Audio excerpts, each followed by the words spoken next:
This conference will now be recorded. Welcome to Oceanside Library's online lecture.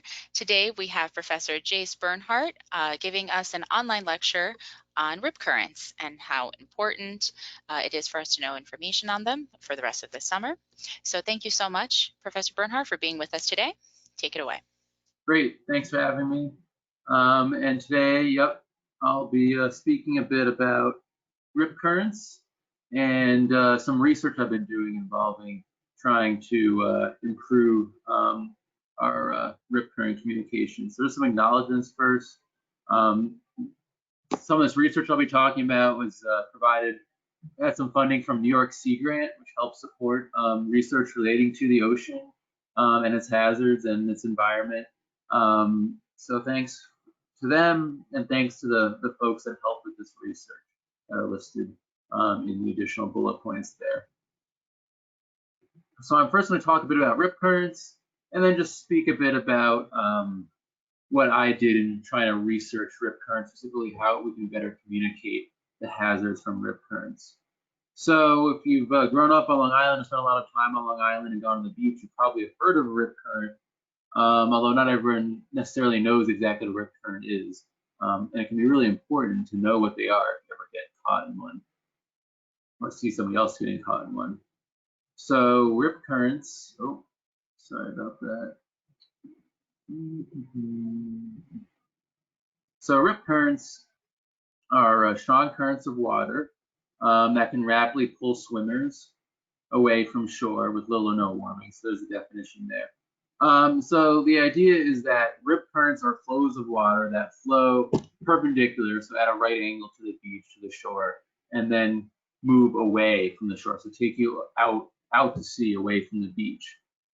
They're strong and they can move fairly quickly, but they're not vertical in nature. They're not going to pull you under the water. So rip currents themselves aren't going to drown you or pull you under. We'll talk about what can happen though.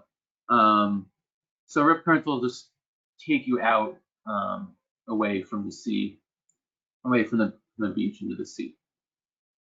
The problem with rip currents though is they can cause people to panic, which is understandable, right? You're just doing your thing and all of a sudden you notice that not of your own volition, you're moving away from the beach, and it can be scary to see the beach fading away and to be carried out to sea and think you might never get back. So that can cause swimmers to panic, and then that can lead to potentially poor outcomes, especially if there's not anyone else around or trained lifeguards that have to help a distressed swimmer.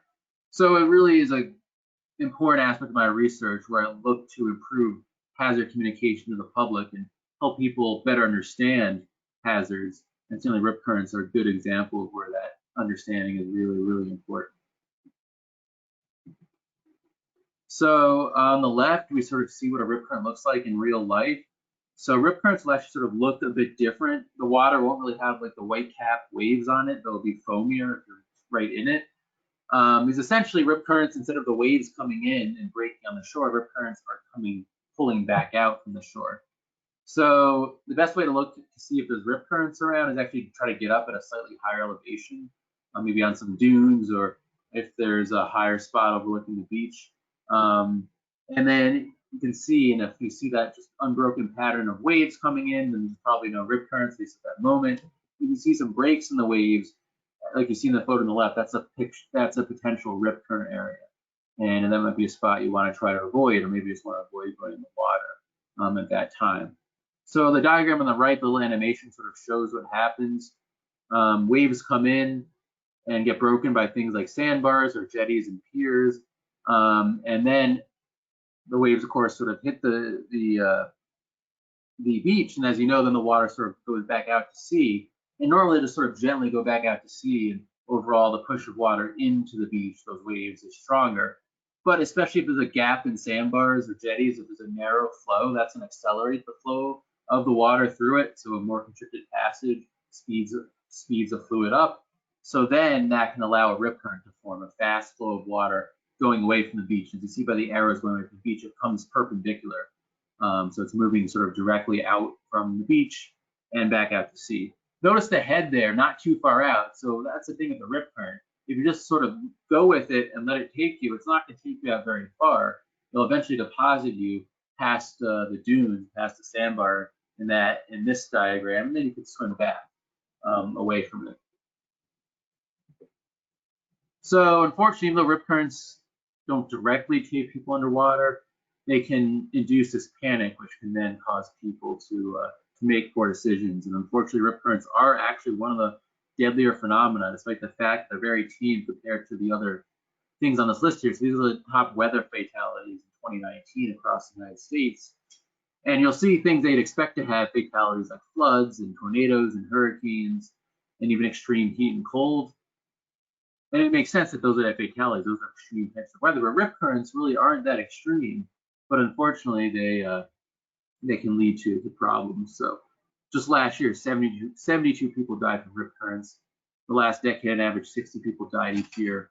And these are extremely preventable. Like I said, the rip current itself isn't going to drown somebody. It's more someone's reaction to the rip current that leads to trouble.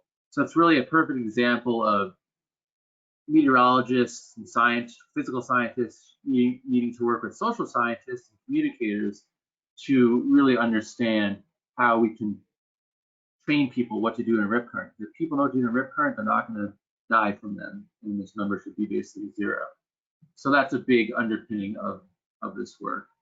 And I work with, I'm a physical scientist, but I work with social scientists to try to, again, improve our way of teaching people about rip currents.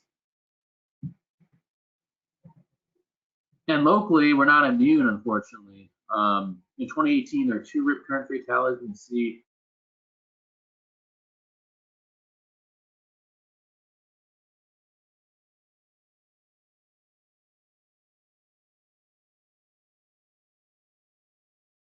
Rockaway Beach in Queens and Long Beach right here in Nassau County.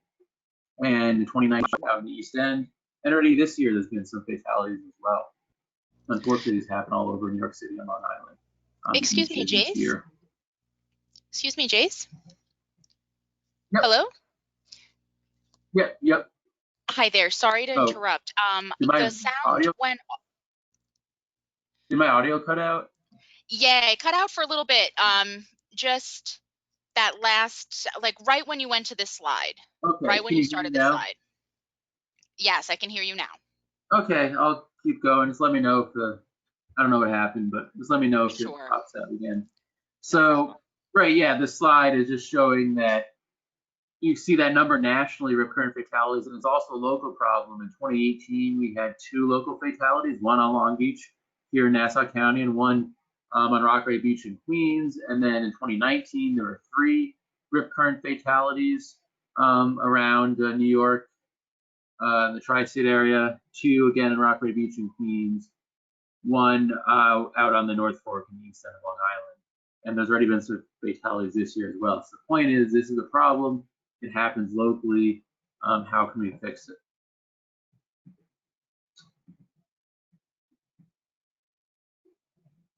So this sort of sums up what I've been saying. We have this issue where people die from rip currents. They shouldn't kill people. So how can we fix this? And one big problem is people don't understand rip currents very well. Certainly, I've talked with this, you'll understand rip current pretty well, but a lot of people don't. For example, some recent surveys have shown that barely 30% of beachgoers in places like Texas and Florida, which actually people go to the beach even more often there because they have longer beach seasons, could identify rip currents. So most people don't really know what a rip current is and what to do in it and how to even see one. So as you can imagine, that can cause people to panic and lead to injuries. So really in my work, we're trying to, my team's work, we're trying to improve rip current communication. So we have great graphics like this, which are really helpful. And they're posted all around beaches. So next time you go to a local beach, you'll probably see this graphic around. I know it's in Jones Beach and County beaches, for example. But of course, it's a little graphic on the beach. You're not really going to pay attention to that if you're going to the beach. You're just going to go straight out to the beach and enjoy it. So how can we sort of make rip current outreach more memorable beyond just a pamphlet or a flyer posted near the lifeguard stand or near the snack shop or something? This literature is good, but how can we sort of build off it and make it more engaging? But do note the tips on here are very important. Again, rip current's going to pull you away from shore. So sort of two good options if you get caught in a rip current. One is to just relax and call for help, wait for help, as you see person doing there in the rip current. Again, the rip current's not going to drown you. It's not going to take you out that far. So just stay calm, and you're swimming on a guarded beach like you should be. A lifeguard can come help you. They'll probably come in and throw a lifeline out to you, and you can get pulled back in. Or if you feel confident in your swimming ability, swim parallel to shore. Notice the escape arrow is going parallel to shore. Rip current is long but narrow. Notice that doesn't take up that much space.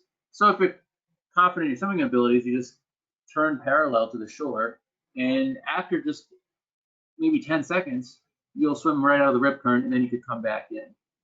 So really two easy, good options to get out of the rip current. Either just stay calm and wait for help, and then maybe when it's done, you can get out, or if you feel confident, just swim parallel to shore and get out. And again, yes, it can certainly be anxiety-inducing to be caught in a rip current. Sometimes someone might even forget what they're told.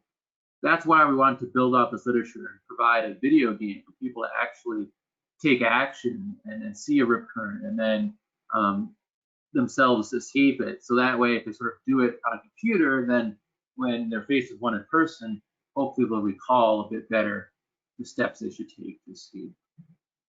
So for our research project, we created a virtual reality VR video game that also works just on a normal computer as well, although the virtual reality makes it really realistic because you're put on a headset and you're totally immersed in the virtual reality, so it feels like a real ocean.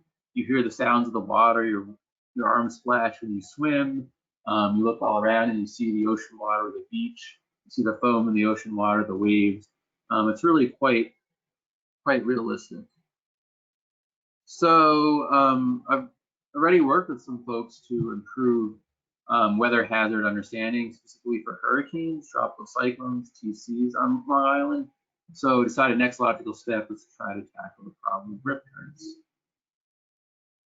So what we did is we set up a research study where we had two research questions. One, we're going to test people in this video game to see if they take the proper action, the rip current, and the proper actions are either going to be swimming parallel to shore to escape the rip current, or staying calm and waiting for help, or will people take the improper action? Really, the worst thing you can do in a rip current is to panic and try to fight it and try to swim back towards shore, which is a natural reaction by humans. As you can imagine, if you start getting pulled out away from the beach, out in the ocean, your gut reaction might be, oh no, I need to fight this. I need to try to swim back to shore or get back or get pulled way out. But unfortunately, the rip currents are strong, much stronger than any swimmer, even an Olympic swimmer. So if you just try to fight the rip current, you're not going to make any progress and you're just going to get tired. And especially a weaker swimmer might get tired and then not be able to tread water anymore. And then that could be quite dangerous. So doing a video game simulation, this allows us to see what people will do. And of course, there won't be an actual physical real danger. So that was part one, and then part two was then surveying people to see if doing this VR video game experience helped them to better understand rip currents. So the methods we used, we trained people how to use this simple virtual reality video game. Then we actually put them in the rip current and recorded what they did. Then for the second research question, RQ2, we did just a short survey. We asked them Likert scale questions, or scale 1 to 5, and also some open-ended questions to try to understand if this is actually useful and working as we hoped and intended. And important to note, people did not know that they would be actually in a rip current in real life. We just told them it was a beach safety experience. We wanted to sort of have that element of surprise, because unfortunately that's what happens in real life in the ocean. Rip currents don't just announce their presence. All of a sudden, someone's going to get pulled out to shore, and that sudden onset, that surprise onset of a rip current can further compound the poor responses. So we want to try to simulate that the best we could in our video game. So we first invited people to put on the VR headset and use the controllers, and we taught them how to swim. These are just some little screenshots from the game. We told them to swim through a pair of buoys in the ocean to show people how to swim using a joystick on those controllers. And then you push a button on those controllers to wave. there's a boat, and we tell people to wave to the boat. So then people were equipped with the basics of what to do, swimming and waving. And then we put them without warning in the rip current. All we told them was you're being pulled from shore. And even if you missed seeing that text, you'd all of a sudden see the beach getting further and further away. So it was quite clear that something was happening. Then we saw what people did. We sort of measured how people reacted using a stamina meter. People couldn't see it, but it was running in the background. So we gave everyone a swimming stamina of 60, and the stamina would keep going down every second as every second passed on. Think about it. If you're treading water, that takes some energy. And if you're swimming, the stamina went down even quicker because, of course, swimming requires more energy than just treading water, sort of staying calm, staying there. So the idea was if somebody's stamina went down to 0, then we said they would have drowned. And if they got out of the rip current before stamina went down to 0, then we said they got out of the rip current, they escaped. So sort of like in real life, you had just a limited amount of time to make the proper action, because if you fight a rip current, you run out of stamina in real life, eventually you might have trouble. And one clue that people were starting to get tired if the stamina got down from 60 to 20, you'd hear heavy breathing playing, which reinforced that something was happening, you're getting tired, and maybe we should change your strategy. So people could escape the rip current the 2 ways, either by waving for help, then we said, okay, you escaped, or if you swam parallel to shore, you'd pretty quickly get out of the rip current. And again, we said they escaped. Or if their stamina went down to 0, then we said they would have drowned in real life. They would have run out of energy and then sunk under. Again, not because of the rip current, but because they ran out of swimming stamina. Fortunately, we surveyed 64 people. This was last summer at the town of Hempstead Public Beaches in southern Nassau County.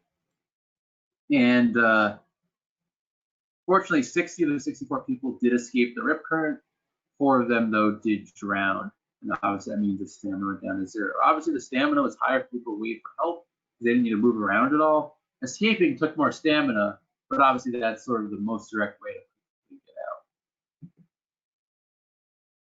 The ending stamina is like what we like to say statistically skewed a bit to the right and also slightly bimodal. That just means most people escaped pretty quickly and had high ending staminas, left part of this graph, but a few people escaped at the last minute.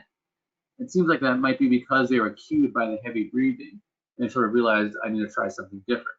In real life, perhaps it happens as well.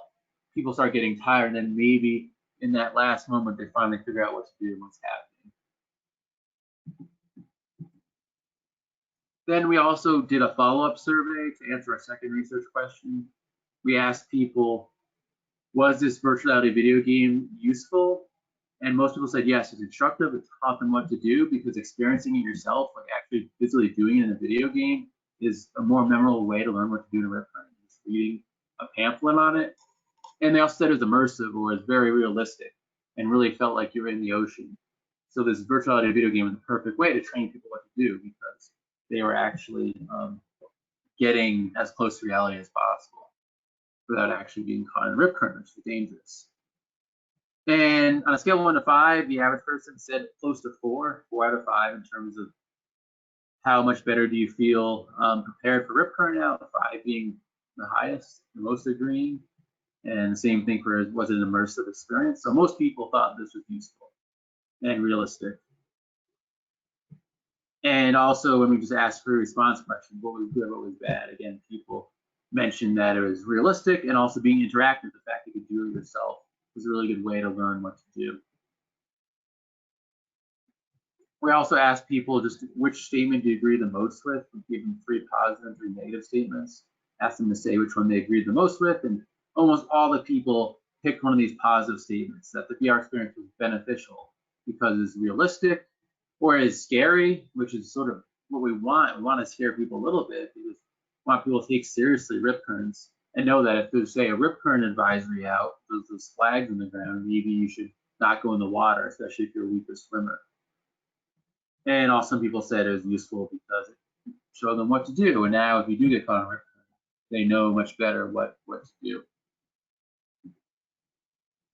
We also had some really interesting behavioral insight. Most people ended up escaping the rip current by waving for help. But then when we asked them follow-up questions, what you should do in rip current, most people did not say that. It's possible our research design is a bit biased. We trained people how to wave right before they got stuck in the rip current in the game, so maybe that was fresh in their mind, more fresh than swimming, which is this training scene before that. Or maybe it actually mimics real life a bit. So in real life, when we're confronted with something sudden and unexpected, we often panic. And perhaps this is what happened in the VR as well. People just sort of immediately panicked and figured, oh, wait for help, wait for help. That's the best thing to do. Especially since many people said afterwards, yeah, you should swim parallel to shore, but only a few of them actually did that. So the idea maybe is that it's a bit more complicated to swim parallel to shore. You have to think about which direction the rip current is taking you where shore, and then sort of turning yourself, actually doing the action, doing the swimming. Whereas waving for help is a much easier thing to do. Just call for help. And that's great if you're swimming around a lot of people on a beach with lifeguards, but unfortunately a lot of rip current fatalities happen on beaches where there's no lifeguard. Maybe it's younger kids going in later in the day or something when there's no one else around and they're not great swimmers and somebody gets caught in a rip current, there's nothing you can do. So generally we say waving for help is a good thing, but obviously if you're by yourself or you're all inexperienced swimmers, there's no trained lifeguard around, then that might not be good. That might not work either. So it shows that humans tend to panic, perhaps. And in that panic, people often forget what to do. So, for example, the 4 people who drowned claimed they knew what to do in the rip current, yet they clearly didn't do the right thing because they drowned in the simulation. But yet, just about all the people, all 4 of them who drowned, didn't really know what a rip current was exactly. So you have an issue sometimes of either people think they know what to do, but then actually don't, and are overconfident and do the wrong thing, or the bottom bullet points there talk about, well, a lot of people claim they know what they do, but some of them don't know, didn't know what it actually was. So again, we have this issue that people might not know what to do, yet and then take the wrong action. For example, people confuse rip currents with a riptide or an undertow, which is riptide's not a real thing. And undertow is some different thing where you do actually get pulled underneath water. That's different than a rip current. So this gives us a really interesting insight into some of the big barriers to behavioral response. So basically, why do people not take the right action, even though it's fairly simple? So one, yeah, some people don't really know what a rip current is, or think they know, but actually don't know, and therefore don't take the proper mitigating action, the proper action to save themselves. So what's the easy way to fix this? Well, teach people what to do. So again, in addition to just pamphlets and paper literature, use interactive tools like a video game and virtual reality to better teach people what to do and make it memorable and a lasting lesson. And two, when people are suddenly caught in a rip current, we see that even if people do know what to do, if they have been trained and learn what to do, they might panic and still end up in trouble. So again, VR and video games really comes in because the more we train people, have them physically do it in a game, the better chance to remember what to do, even if they're a bit panicked. A couple caveats in this work. We ended up mostly surveying people who were frequent beachgoers and lived on the South Shore, lived some on Long Island, not far from the beach, visited frequently. Turns out most people who die in rip currents or injured are people who infrequently visit the beach and are weaker swimmers, which makes intuitive sense. So the idea is we need to figure out how to outreach to those people that maybe live several hours inland and go to the beach once a year, who are more prone to rip current issues because one, they might not be as good swimmers, so they don't go as much, and two, less chance they've been exposed to the literature and what to do. So how do we break down that barrier? So in future, we're going to be making this fully computer-based video game. So that way anyone can participate and we expose more people. Obviously, in-person virtual reality right now is not going to be happening given the pandemic. Further enhancing our follow-up survey to understand how to improve the simulation and take in some of the feedback from people about making it even more realistic.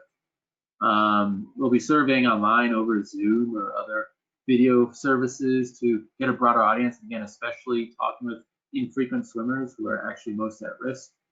And then also work on this initiative with other projects. For example, Turn Around, Don't Drown is another big initiative. Weather hazard outreach. That involves flooding. Lots of people die from flooding each year too, and many of those fatalities are people that just drive through flooded roadways because it seems safe or they have a big truck. And unfortunately, it only takes a few feet of water to even take a whole big truck away. Like a pickup truck, start carrying it away and put people in danger.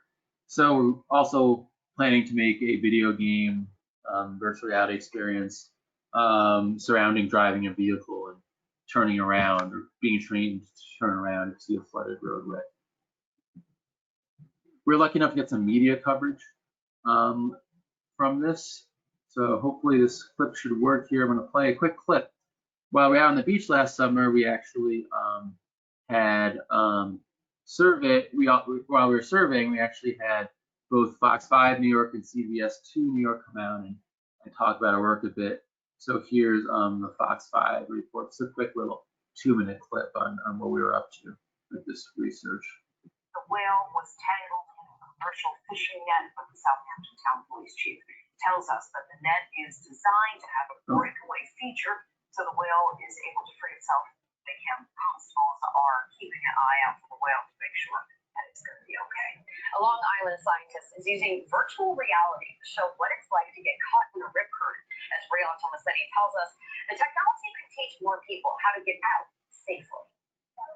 As Long Islanders flock to the shore this summer, Oxford University is helping beach-goers, including myself, learn the basics of rip current safety before they get in the water. Surprising how little some people do know about beach safety and rip currents. Researchers are swapping the traditional classroom setting for this brand new virtual reality equipment, immersing the user into an ocean simulation. The person wearing the goggles becoming the swimmer. I think it's definitely helpful for people to know because you never know what situation you're ever going to be in, and just those little tips can really save your life on that. Now, according to the United States Life Saving Association, rip currents kill more than 100 people nationwide every single year and also accounts for more than 80% of lifeguard rescues. Experts say, well, the main reason for that is not knowing how to get out of one. Rip current itself actually will not pull you under. But what might happen is, especially if you're a weaker swimmer or you get very nervous and scared, you'll fight the rip current and try to go back towards shore. But as we learned in the simulation, the correct way to safely navigate out of a rip current is by swimming parallel to shore. I think that's very important, and that some people, they learn because some people aren't good swimmers and it's dangerous. Oxford University received $11,000 towards the purchase of 2 sets of virtual reality equipment through the New York Sea Grant program. Professors hoping it will grasp the attention of the younger generation and bring more awareness to beach safety. Reporting in Point Lookout, Briella Tomasetti, Fox 5 News. Celebrating the Apollo moon landing 50 years later, the whale was. All right, and that's my talk. Here's some references. I'm happy to take any questions in chat or on audio to talk a little bit more about this. But again, the big takeaway is even getting beyond the nitty-gritty research details. When you're out swimming, be cognizant of rip currents. It might seem like no big deal, but you want to know what to do and be ready to take the action if you have to. And the rip current advisory, and you're not the strongest swimmer, definitely want to consider perhaps not going in the water. You can still enjoy the beach without going in the water. So it's definitely something to be taken seriously as long as you know what to do, either not panicking, waiting for help, or swimming parallel to the shore. You can easily get out of rip current and not have to worry at all if you do happen to get caught in one. All right. Thank you so much, Jace. Let me just end the recording here. Thank you.